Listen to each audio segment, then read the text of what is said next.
Buried in your dissatisfaction, you often get advised to turn back to Allah. Pray to Him, they say. Talk to Him. He will make a way out for you, they say, but you just have to ask more. But then when you earnestly sit and pour your heart out, why does it feel sometimes like Allah isn't even listening to you?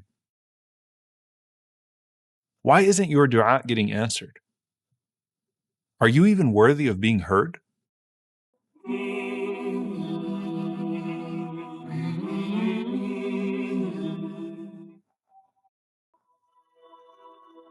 Salman al-Farisi radiallahu ta'ala anhu narrates something beautiful. He says, إِذَا كَانَ الرَّجْلُ دَعَاءً فِي السَّرَّاءِ ثُمَّ نَزَلَتْ بِهِ ضَرَّاء فَدَعَى. That if you have a person who's accustomed to making dua to Allah subhanahu wa ta'ala in good times, and then he goes through a hardship and makes a dua, as his voice travels through the heavens, قَالَتِ الْمَلَائِكَةِ صَوْتٌ مَعْرُوفٌ فَاشْفَعُوا لَهُ. The angels say amongst themselves, that's a familiar voice. Let's go intercede to Allah subhanahu wa ta'ala on his behalf. But on the other hand, if a person is not accustomed to making dua in good times, فَنَزَلَتْ بِهِ ضَرَّاء فَدَعَى, and then a hardship visited upon him, and he called out to Allah, قَالَتِ الْمَلَائِكَةِ صَوْتٌ لَيْسَ بِمَعْرُوفٍ وَلَا يَشْفَعُونَ لَهُ. The angels say to themselves, that's not a voice that we usually hear. And so they don't bother to intercede on his behalf.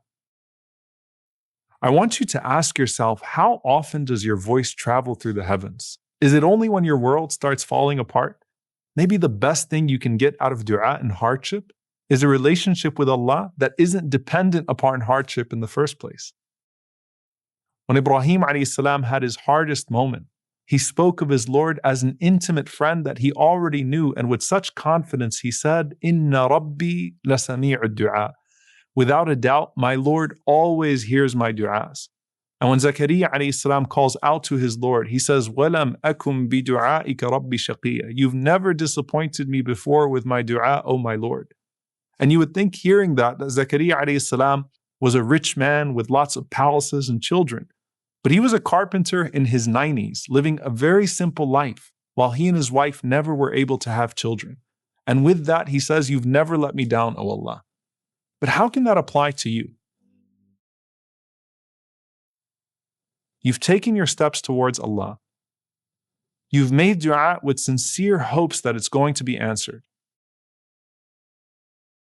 And then you even make changes in your life. You strive harder, but temptation still comes your way. Your old sins seem to keep resurfacing like test after test. Didn't Allah say that one step towards Him will cause Him to come to you with speed? Why does it feel like the temptations are coming at you just as fast?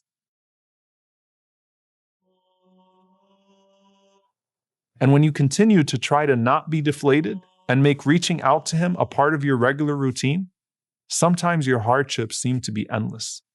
How is it that some people can still be so optimistic in the face of continuous hardship? Why don't I have that relationship with Allah? The Prophet ﷺ said, Ad-du'a huwa al-ibadah. Dua is worship. And you can't only worship Allah when times are tough. And one of the things that was so beautiful about him ﷺ was that if you saw him in sujood for a long time, crying and making dua, you wouldn't know if something really bad just happened to him or something really good just happened to him. Because both hardship and ease drove the Prophet ﷺ to the same position of prostration and prayer.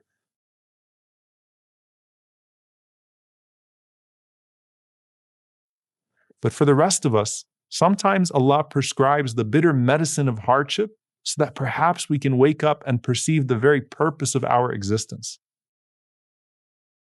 And just like sin can be a catalyst to come back to Allah, hardship can be a catalyst to fall in love with Him. And that relationship with Him is the greatest rizq you can get when calling upon Him. Because before the removal of the hardship itself, we can feel this expansion in our chest as faith is renewed and settled within. But I turned to Allah and made dua to Him. Shouldn't all of my problems actually go away? The Prophet ﷺ said, Ud'u Allah wa antum muqinuna bil ijaba. Call upon Allah while you are certain in the answer. وَإِذَا سَأَلَكَ عِبَادِي عَنِّي فَإِنِّي قَرِيبٌ.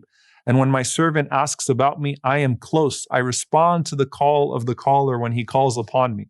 And that's why Umar radiallahu anhu said, I don't even worry about the response to my du'as. I just worry about the ability to make du'a because I know that Allah will do His part. So the greatest outcome has already happened, which is a long overdue conversation between you and Allah. But did you know that the greatest reward is actually then waiting patiently for the response? The Prophet ﷺ said, Salullah min fadlihi fa inna Allah azza wa jal yuhibbu an yus'al wa afdalul ibada intidarul faraj.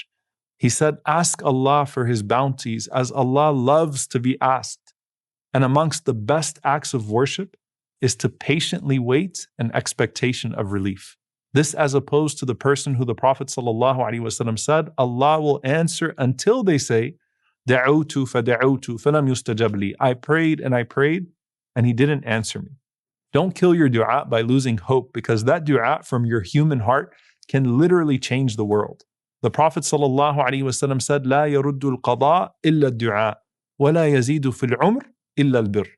He said, nothing repels the divine decree but supplication, and nothing increases a person's lifespan except for good deeds. And there's a subtle wisdom in this scheme. Our most sincere du'as are usually when we're desperately trying to repel something. So nothing is going to remove an evil from you like a desperate du'a. On the other hand, what usually holds us back from spending our time and money in doing good is that we think we're missing out on something that's better in life. But nothing actually increases our time and sustenance like those good deeds themselves. So the Prophet ﷺ is saying that dua repels bad decree and good deeds increase good decree. But what's bad and good anyway? One of the beautiful things about dua is that it's not limited to your request that comes from your limited perceptions of your own life and what you think is best for you.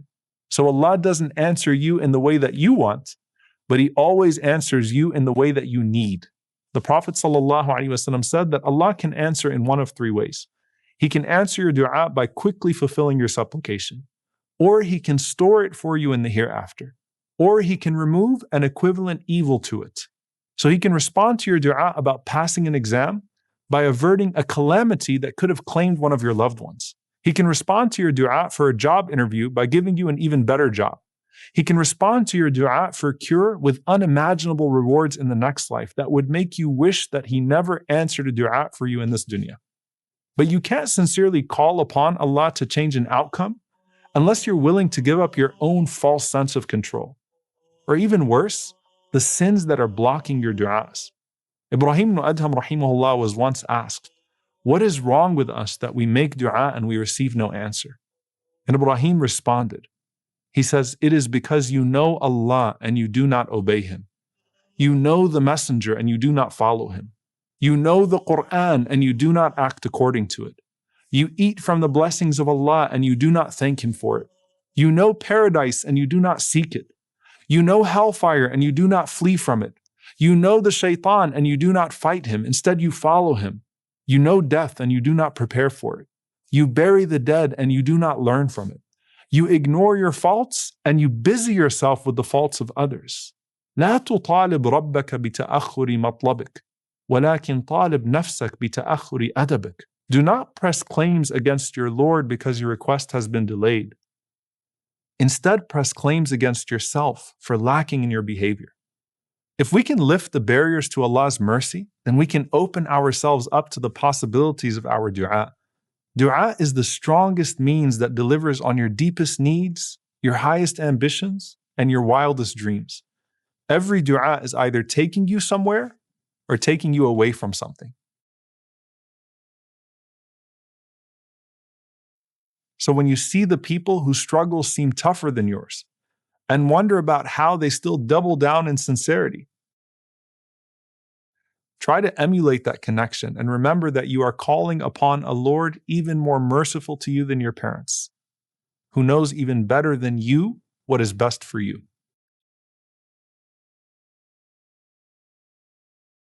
Perhaps what you needed to learn this whole time was patience from the one who was patient with your absent voice. It may be that Allah accepted your prayer even though it came after years of ignoring Him. So accept His decree with you even if it doesn't make sense for years to come. Because if Allah has not heard you call out to Him for so long, how can you be so hasty in demanding His response right now? But just know that He gave you a chance to make dua because He wants to decree in your favor. متى أطلق لسانك بالطلب فاعلم أنه يريد أن يعطيك. Anytime He allows your tongue to move in prayer, know that it's because He wants to give you something in response. But dua has many phases and many steps along the way. The first step is you just learning to talk to Allah. But now you need to learn to trust Him. Because on the way to the answer of your dua, you're going to stumble a few times, all for your own good.